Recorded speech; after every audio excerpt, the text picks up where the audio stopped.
Un site avec 0 visiteur par jour qui génère 400 € par mois en vendant des liens. Ça te paraît impossible. Et pourtant, c'est exactement ce que font des dizaines d'éditeurs en France en 2026. Le secret, c'est que les agences qui achètent des liens se fichent complètement de ton trafic. Ce qu'elles regardent, ce sont tes métriques. Trust flow, domain rating, profil d'encre. Et ça change absolument tout pour toi si tu as un site qui dort.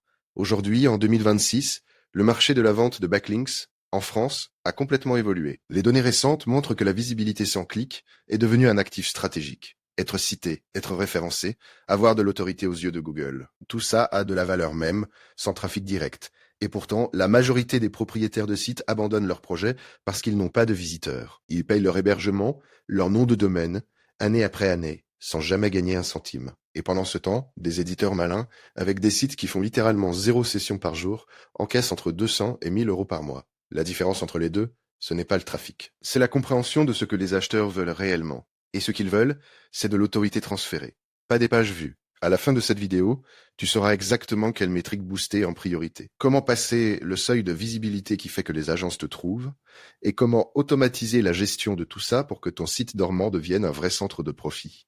On y va. La première chose à comprendre, c'est pourquoi tout le monde pense qu'il faut du trafic pour monétiser son site avec des liens. C'est logique en apparence. Un site avec du trafic, ça veut dire que Google lui fait confiance, que le contenu est lu, que le site est vivant. Mais voilà ce que personne ne te dit clairement. Quand une agence SEO achète un lien sur ton site, elle ne cherche pas à récupérer tes visiteurs. Elle cherche à transférer l'autorité de ton domaine vers le site de son client. C'est du jus SEO pur. Et ce jus, il dépend de tes métriques techniques, pas de ton compteur Google Analytics. Un guide pratique publié en 2026 le confirme noir sur blanc. Des sites avec 0 trafic vendent 1 à 2 fois par mois sur les plateformes spécialisées. Comment c'est possible? Parce que l'acheteur filtre les sites par trust flow, par domain rating, par thématique, par ratio de liens entrants, jamais par nombre de sessions. J'ai personnellement analysé des dizaines d'annonces sur les plateformes françaises de netlinking. Sur la quasi-totalité d'entre elles, le filtre trafic n'existe même pas dans l'interface de recherche. Les filtres principaux, c'est le trust flow minimum, la thématique et le prix. Point. Alors attention, je ne dis pas que le trafic n'a aucune importance. Un site avec du trafic organique réel va pouvoir vendre ses liens plus cher. C'est un fait. Mais la barrière d'entrée, celle qui te bloque pour faire tes premières ventes, ce n'est pas le trafic. C'est le seuil de métrique minimum. Et ce seuil, on peut l'atteindre beaucoup plus vite que tu ne le penses. Retiens bien ça, parce que la suite va te montrer exactement où placer ton énergie pour y arriver. Maintenant qu'on a éliminé le mythe du trafic, parlons concret. Quelles sont les métriques exactes que les acheteurs regardent avant de passer commande? La métrique reine en France, c'est le trust flow de Majestic. Et le seuil critique, celui qui te rend visible aux yeux de 80% des agences, c'est un trust flow de 30. En dessous de 30, ton site est quasiment invisible sur les plateformes. Au-dessus, tu apparais dans les filtres de recherche des acheteurs et les commandes commencent à tomber. C'est un effet de seuil brutal. Un site à TrustFlow 14 peut rester des mois sans une seule demande. Le même site boosté à TrustFlow 31. Et là, les agences le trouvent, le contactent, passent commande. Et le prix peut passer de 40 € le lien à 150 €. Et c'est là que tout change. Parce que la question n'est plus de savoir si tu as du trafic. La question, c'est comment passer ce seuil le plus rapidement possible. La deuxième métrique importante, c'est le domain rating d'Ahrefs. Beaucoup d'acheteurs croisent les deux, TrustFlow plus domain rating. Et la troisième, c'est la thématique. Un site clairement positionné sur un secteur précis, assurance immobilier, énergie verte, ça vaut beaucoup plus cher qu'un site généraliste. Linkkeeper permet justement de visualiser toutes ces métriques en un seul endroit. TrustFlow, domain rating, encre, ratio, tout est agrégé dans l'interface. Tu vois ton prix de vente actuel et ton prix potentiel après boost, avec des résultats visibles en 30 à 45 jours. Tu retrouves le lien directement en description si tu veux aller voir par toi-même. Ce que ça veut dire concrètement, c'est que tu n'as pas besoin de jongler entre Majestic, Ahrefs et MRush et un tableur Excel. Tout est centralisé.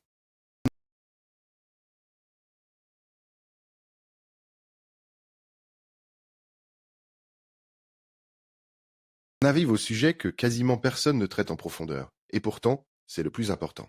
Comment protéger tes revenus sans te faire pénaliser par Google? Parce que si tu boostes tes métriques et que tu commences à vendre massivement sans aucune précaution, Google va finir par détecter un schéma artificiel. Et là, c'est la catastrophe. Pénalité manuelle ou algorithmique, chute du trust flow, et tes revenus tombent à zéro du jour au lendemain. La première bonne pratique, et c'est documenté dans tous les guides sérieux de 2026, c'est d'utiliser l'attribut légal, sponsored, sur tes liens commerciaux. C'est la seule méthode conforme aux guidelines de Google pour monétiser tes liens sans risque. Ça identifie clairement le lien comme commercial. Et devine ce qui s'est passé avec les éditeurs qui ne le faisaient pas, des pénalisations manuelles, parfois irréversibles. La deuxième protection, c'est d'éviter l'empreinte Google. Quand tu vends 10 liens d'un coup sur le même site, avec les mêmes types d'encre, les mêmes profils de site acheteur, Google repère le pattern. Et c'est exactement là que Linkweaver apporte quelque chose que la gestion manuelle ne peut pas offrir.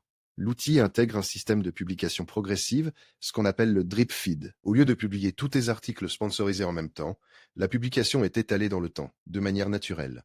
Linkweaver détecte aussi les liens toxiques dans ton profil avant de commencer à amplifier ton autorité. C'est un point critique. Si tu boostes un profil déjà pollué, tu amplifies le problème au lieu de le résoudre. Là, l'outil analyse ton profil existant, identifie les backlinks à risque et te permet de nettoyer avant de construire. C'est la différence entre une stratégie durable et un château de cartes. Dernière étape, et probablement la plus concrète. Comment tu passes de 0 € à un revenu régulier avec un site qui n'a pas de trafic? Étape 1, tu analyses ton site actuel. Quelles sont tes métriques réelles? Trust flow, domain rating, thématique perçue par Google.